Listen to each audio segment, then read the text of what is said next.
Hello aspirants, welcome to gem mentors.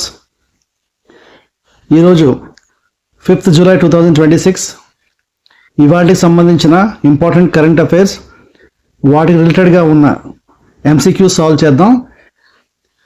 మీరు మా YouTube ఛానల్కి ఆదరిస్తున్నందుకు అందరికీ ధన్యవాదాలు తెలియజేసుకుంటున్నామండి. దయచేసి సబ్స్క్రైబ్ చేసుకోండి channel. And let's start the session today.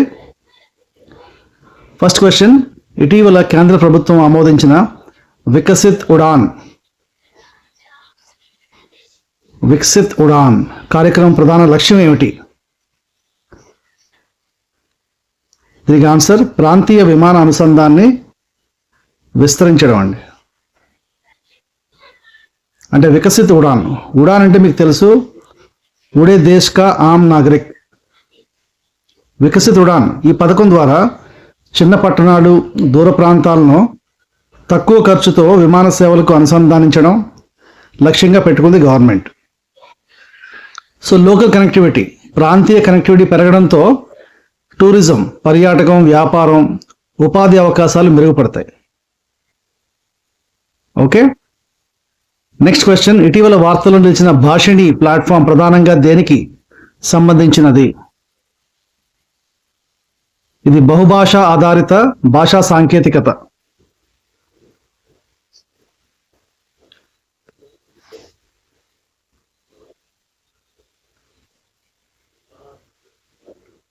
So భాషిణి అనేది భారత ప్రభుత్వ డిజిటల్ ఇండియా కార్యక్రమంలో భాగమైన ఏఐ ఆధారిత భాషా వేదిక. సో భారతీయ భాషల మధ్య అనువాదం, voice to text, text to speech వంటి సేవలను అందించడం దీని ముఖ్య ఉద్దేశం అండి. మూడో ప్రశ్న, ఇటీవల కేంద్ర ప్రభుత్వం ఆమోదించిన 52,000 కోట్ల రక్షణ కొనుగోలు ప్రతిపాదనలో ఏ సంస్థ ఆమోదించింది? Defence acquisition council. So defence సంబంధించి ఎటువంటి ప్రొక్యూర్మెంట్స్ ఉన్నా సరే అన్నీ కూడా డిఫెన్స్ ఎక్విజిషన్ కౌన్సిల్కి వెళ్ళి అక్కడ ఆమోదం పొందుతుందండి. సో భారత సాయుధ దళాలకు అవసరమైన ఆయుధాలు, పరికరాల కొనుగోలుకు ఆమోదం ఎవరిస్తారు? డిఫెన్స్ ఎక్విజిషన్ కౌన్సిల్ ఇస్తారు. ఇది రక్షణ రంగంలో అత్యున్నత కొనుగోలు నిర్ణయాల సంస్థ. రక్షణ రంగంలో అత్యున్నత కొనుగోలు నిర్ణయాల సంస్థ ఏది అంటే defence acquisition council. DRDO and DAC ఈ రెండింటి మీద కన్ఫ్యూజన్ వద్దు. ఓకే అండి. Next question, super Alai bimetallic structures తయారీలో ఉపయోగించిన ఆధునిక సాంకేతికత ఏది? 3D printing. So 3D printing ద్వారా సంక్లిష్టమైన లోహ భాగాలను తక్కువ సమయంలో అధిక ఖచ్చితత్వంతో తయారు చేయొచ్చు. ఈ టెక్నాలజీని అంతరిక్ష, రక్షణ, విమానయాన రంగాల్లో విస్తృతంగా ఉపయోగిస్తున్నారు. ఓకే అండి. Super alloy biometallic structures 3D printing అని గుర్తుంచుకోవాలి మనం. ఐదో ప్రశ్న, బోర్జులి బయోడైవర్సిటీ హెరిటేజ్ సైట్ ఏ రాష్ట్రంలో ఉంది? ఇది అస్సాం రాష్ట్రంలో ఉంది. అస్సాంలోని బోర్జులి ప్రాంతాన్ని బయోడైవర్సిటీ హెరిటేజ్ సైట్గా ప్రకటించారు. అరుదైన వృక్షాలు, జంతువులు మరియు స్థానిక జీవ వైవిధ్యాన్ని కాపాడడం దీని ప్రధాన ఉద్దేశం అండి. ఓకే, సో లేటెస్ట్గా యాడ్ అయినటువంటి బోర్జులి బయోడైవర్సిటీ హెరిటేజ్ సైట్ అస్సాం రాష్ట్రంలో ఉంది. ఆరో ప్రశ్న, ఇటీవల వార్తల్లో నిలిచిన మానస్ హెల్ప్ లైన్ దేనికి సంబంధించినది? మాదక ద్రవ్యాల నివారణ. ఓకే అండి. మానస్ ఫుల్ ఫామ్ చూడండి ఒకసారి, mental health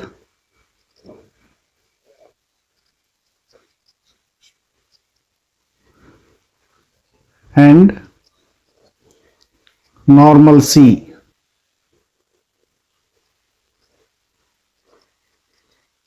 augmentation system. Okay. ఏడో ప్రశ్న, ఇటీవల యుఏఈకి ఎగుమతి చేయబడిన అరెకా చెర్రీ మరియు సెంట్రోస్ బెర్రీ ఏ కేంద్ర ప్రాంతానికి చెందినవి? అంటే ఏ యూనియన్ టెరిటరీకి చెందినవి అడుగుతున్నారు. సమాధానం అండి, జమ్మూ కాశ్మీర్కి చెందినవి. సో అరికా చెర్రీ అండ్ సెంట్రోస్ బెర్రీలను మొదటిసారిగా యుఏఈకి ఎగుమతి చేశారు. ఇది భారత ఉద్యాన ఉత్పత్తుల ఎగుమతులు కొత్త అవకాశాలను తెరిచింది. సో ఈ రెండు గుర్తుంచుకోండి, అరికా చెర్రీ అండ్ సెంట్రోస్ బెర్రీ జమ్మూ కాశ్మీర్కి చెందినవి, మొదటిసారిగా యుఏఈకి ఎగుమతి చేశారు. సో దీనివల్ల ఏంటంటే ఎక్స్పోర్ట్స్కి మనం కొత్త ఆప్షన్స్ అనేవి ఎక్స్ప్లోర్ చేసినట్టు అయింది. 8వ ప్రశ్న, E20 ఫ్యూయల్లో ఎథనాల్ శాతం ఎంత? E20లోనే ఉంది, ఆ పేరులోనే 20% అండి. E20 ఫ్యూయల్ అంటే మీకు తెలుసు కదా, 20% ఎథనాల్, 80% పెట్రోల్ మిశ్రమం. ఏంటండి? 80% పెట్రోల్, 20% ఇథనాల్ తాలూకా మిశ్రమం. ఓకే అండి. ఇంధన దిగుమతులను తగ్గించడం, కార్బన్ ఉద్గారాలను తగ్గించడం మరియు రైతులకు మేలు చేయడం దీని యొక్క ప్రధాన లక్ష్యం అండి E20 ఫ్యూయల్. ఓకే. 9వ ప్రశ్న, రిఫార్మ్స్ ఉత్సవ్ అండ్ చింతన్ శిబిర్ 2026 ఈ కార్యక్రమాన్ని ఏ మినిస్ట్రీ నిర్వహిస్తోంది? న్యాయ అండ్ చట్ట మంత్రిత్వ శాఖ నిర్వహిస్తుంది. న్యాయ వ్యవస్థలో సంస్కరణలు, డిజిటలైజేషన్ మరియు సమర్థవంతమైన న్యాయ సేవలపై చర్చించడం దీని ముఖ్య ఉద్దేశం. 10వ ప్రశ్న, ఇటీవల వార్తల్లో నిలిచిన ఓసాట్ ఫెసిలిటీ ప్రధానంగా ఏ పరిశ్రమకు చెందినది? ఓసాట్ అంటే తెలుసా అండి మీకు? Outsource semiconductor assembly and test.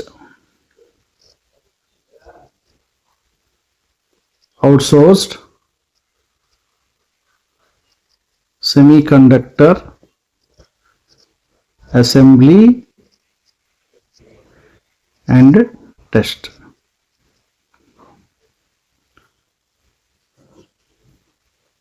So OSAT సదుపాయాలు సెమీకండక్టర్ చిప్ల అసెంబ్లీ, ప్యాకేజింగ్ మరియు టెస్ట్లకు ఉపయోగపడతాయి. భారత్ను గ్లోబల్ సెమీకండక్టర్ తయారీ కేంద్రంగా అభివృద్ధి చేయడంలో ఇవి కీలక పాత్ర పోషిస్తున్నాయండి. తర్వాత ప్రశ్న, ఇటీవల కేంద్ర ప్రభుత్వం ప్రకటించిన PME డ్రైవ్ ఇంపార్టెంట్ పథకం ప్రధానంగా దేనిని ప్రోత్సహించేందుకు ఉద్దేశించబడింది? ఎలక్ట్రిక్ వాహనాలు. సో PME డ్రైవ్ పథకం ద్వారా ఎలక్ట్రిక్ వాహనాల వినియోగాన్ని ప్రోత్సహించడం, ఛార్జింగ్ మౌలిక సదుపాయాలను అభివృద్ధి చేయడం, ఛార్జింగ్ స్టేషన్స్ అన్నమాట, మరియు కాలుష్యాన్ని తగ్గించడం లక్ష్యంగా పెట్టుకున్నారు. PME డ్రైవ్ గుర్తుంచుకోవాలి. 12వ ప్రశ్న, స్పర్శ్ పోర్టల్ ప్రధానంగా దేనికి సంబంధించింది? రక్షణ పెన్షన్ల నిర్వహణ.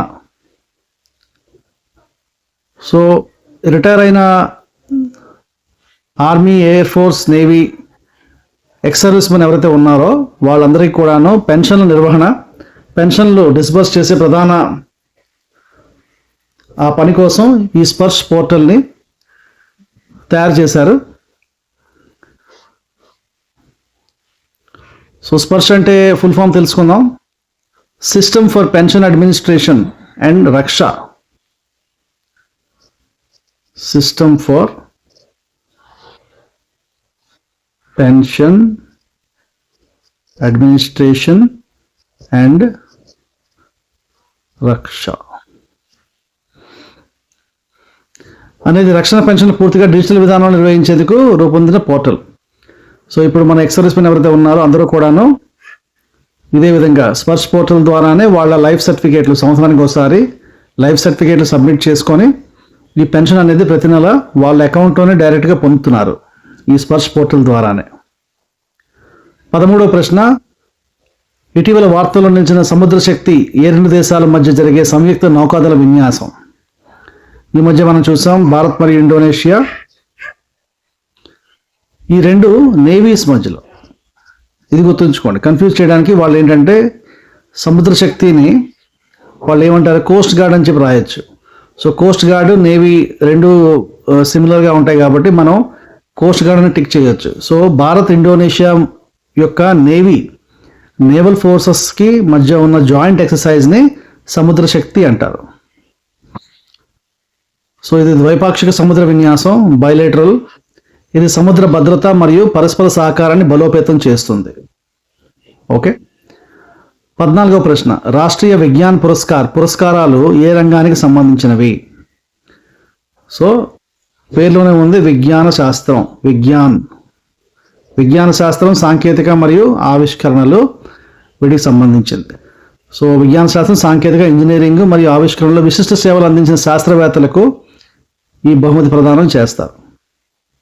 15వ ప్రశ్న, ఇటీవల భారత్ ఏ అంతర్జాతీయ సంస్థలో ఆసియా పసిఫిక్ ప్రాంతాన్ని కో-చైర్గా ఎన్నికైంది? ఇది తెలుసండి, ఇది ఏపీ, UNGGIM ఏపీ అండి. అంటే United nations global geospatial information management Asia Pacific అన్నమాట. ఇది కొంచెం ఫుల్ ఫామ్ పెద్దగానే ఉంటుంది, ఏమీ లేదు. చూడండి, UN అంటే యునైటెడ్ నేషన్స్, ఇది చూడండి GGIM global geospatial information management AP సంస్థలో కో-చైర్గా ఎన్నిక కావడం భౌగోళిక సమాచార నిర్వహణలో భారత్ పాత్రను మరింత బలపరుస్తుంది. నెక్స్ట్ ప్రశ్న, నెట్పోల్రెక్స్ విన్యాసం ప్రధానంగా దేనికి సంబంధించింది? ఇది సముద్ర చమురు కాలుష్యానికి ప్రతిస్పందన. ఇటువంటి టఫ్ క్వశ్చన్స్ అడుగుతారండి. కొన్ని మనం న్యూస్ పేపర్ చదువుతాం, కానీ కొన్ని ఇటువంటి క్వశ్చన్స్ అనేవి మనం స్కిప్ చేస్తుంటాం. నెట్పోల్రెక్స్ అనేవి సముద్ర చమురు కాలుష్యానికి ప్రతిస్పందన. సో సముద్రంలో చమురు లీకేజీ వంటి కాలుష్య పరిస్థితులను ఎదుర్కొనేందుకు భారత తీర రక్షక దళం అంటే ఇండియన్ కోస్ట్ గార్డ్ నిర్వహించే జాతీయ స్థాయి విన్యాసాన్ని నెట్పోల్రెక్స్ అని అంటారు. ఓకే అండి. 17వ ప్రశ్న, ఇక్షక్ ఇటీవల వార్తలు నిలవడానికి ప్రధాన కారణం ఏమిటి? సో భారత నౌకాదళం చెందిన ఇది సర్వే నౌక ఇది. So INS Ikshak, Indian naval ship Ikshak భారత నౌకాదళానికి చెందిన హైడ్రోగ్రాఫిక్ సర్వే. ఇదేంటండి? ఇది హైడ్రోగ్రాఫిక్ సర్వే షిప్. ఇది సముద్ర గర్భ సర్వేలు, నావిగేషన్ చార్ట్ల తయారీ మరియు సముద్ర భద్రతకు అవసరమైన సమాచారాన్ని సేకరిస్తుంది. 18వ ప్రశ్న, ఇటీవల నిర్వహించిన JMX 25 సంయుక్త సైనిక విన్యాసం భారత్ ఏ దేశంతో నిర్వహించింది? JMX అంటే JA Japan. Okay, Japan India maritime exercise. JMX అంటే జపాన్ ఇండియా మ్యారిటైమ్ ఎక్సర్సైజ్, గుర్తుంచుకోవాలి. ఇది భారత్ మరియు జపాన్ మధ్య జరిగే సంయుక్త నౌకాదళ విన్యాసం. Again naval exercise, naval joint bilateral exercise. Indo Pacific ప్రాంతంలో సముద్ర భద్రతను బలోపేతం చేయడానికి దీని ప్రధాన ఉద్దేశం అండి. ఓకే, నెక్స్ట్ ప్రశ్న, జ్ఞాన్ భారతం మిషన్ ప్రధాన లక్ష్యం ఏమిటి? సో దీనికి ఆన్సర్ ఏంటంటే B, భారత ప్రాచీన పాండలిపుల డిజిటల్ భద్రపరచడం. అంటే భారతదేశంలో ప్రాచీన పాండులిపులను డిజిటల్ రూపంలో భద్రపరచడం, వాటిని పరిశోధకులకు అందుబాటులోకి తేవడం మరియు భారత జ్ఞాన వారసత్వాన్ని సంరక్షించడం దీని యొక్క ప్రధాన లక్ష్యం అండి. జ్ఞాన్ భారతం మిషన్ మన పూర్వీకుల జ్ఞానాన్ని, మన ఫ్యూచర్ ఇప్పుడు ప్రజెంట్ ఉన్నటువంటి రీసెర్చర్స్ ఎవరైతే ఉన్నారో వాళ్ళకి అందుబాటులో ఉంచడమే దీని ప్రధాన ఉద్దేశం. లాస్ట్ ప్రశ్న, ఇంటర్నేషనల్ సోలార్ అలయన్స్ స్థాపనలో భారత్తో కలిసి కీలక పాత్ర పోషించిన దేశం ఏది? ఇప్పటి వరకు మనం international solar alliance head quarters అవి చూసాం. ఓకేనా, దీంతో మనకి భారత్తో కలిసి కీలక పాత్ర పోషించిన దేశం ఏదంటే ఫ్రాన్స్ అని చెప్పాలి. ఎందుకంటే భారత్ మరియు ఫ్రాన్స్ సంయుక్తంగా ప్రారంభించేది 2015లో. న్యూఢిల్లీలో ఉంది, మీకు తెలుసు. ప్రపంచవ్యాప్తంగా సౌరశక్తి వినియోగాన్ని ప్రోత్సహించడం మరియు పరిశుభ్రమైన ఇంధనాన్ని విస్తరించడం దీని ప్రధాన లక్ష్యం. ఓకే, సో ఇవండి ఇవాల్టి MCQs సంబంధించిన, కరెంట్ అఫైర్స్ సంబంధించిన MCQs చాలా ఇంపార్టెంట్. దీనిలో మనం ఇండియన్ ఆర్మ్డ్ ఫోర్సెస్ సంబంధించిన బైలేటరల్ ఎక్సర్సైజెస్ ఎక్కువగా కవర్ చేసాం. ఎందుకంటే ప్రతి ఎగ్జామ్లో కూడాను మల్టిపుల్ చాయిస్ క్వశ్చన్ కేటగిరీలో బైలేటరల్ ఎక్సర్సైజ్, భారతదేశం మిగతా దేశాలతో జాయింట్గా నిర్వర్తించే డిఫెన్స్ ఎక్సర్సైజెస్ ఏవైతే ఉన్నాయో అవి ప్రతి ఎగ్జామ్లో ఒక ప్రశ్న కంపల్సరీగా వస్తుంది. సో అటువంటి వాటిని మనం మిస్ చేసుకోకూడదు. ఆ ఉద్దేశంతో ఈరోజు అవి కవర్ చేయడం జరిగింది. సో ఈ విధంగా మీరందరూ కూడాను మా ఛానల్ని ఆదరిస్తున్నారు. Thank you very much for that. And దయచేసి మీకు యూట్యూబ్ మన వీడియో నచ్చినట్టయితే లైక్ చేయండి, మీ ఫ్రెండ్స్ కూడా షేర్ చేయండి, వాళ్ళకు కూడా ఉపయోగపడుతుంది. అండ్ ఛానల్ మాత్రం సబ్స్క్రైబ్ చేయకుండా వెళ్ళకండి, సబ్స్క్రైబ్ చేసే వెళ్ళండి, మమ్మల్ని కొంచెం ఎంకరేజ్ చేయండి. Thank you very much. రేపు మళ్ళీ రేపటి కరెంట్ అఫైర్స్ ఎంసీక్యూతో కలుద్దాం. థ్యాంక్ యూ అండి.